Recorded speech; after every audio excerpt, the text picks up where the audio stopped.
Bisa kuona nani kama hii kitu. Haya, nyumba zetu za mbao hizi, yani muangalie mambo ya Uingereza yamekuja Tanzania, tuko Fumba huko.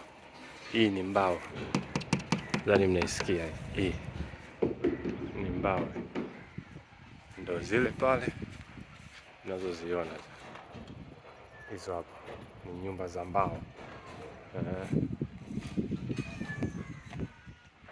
Nyumba za mbao, yes, unavyoziona hizo hapo nyumba za mbao zikiwa ndo zipo katika matengenezo, na hivi mnavyoziona hapa ndio baada ya kuisha ndio zinakuwa hivi, yes.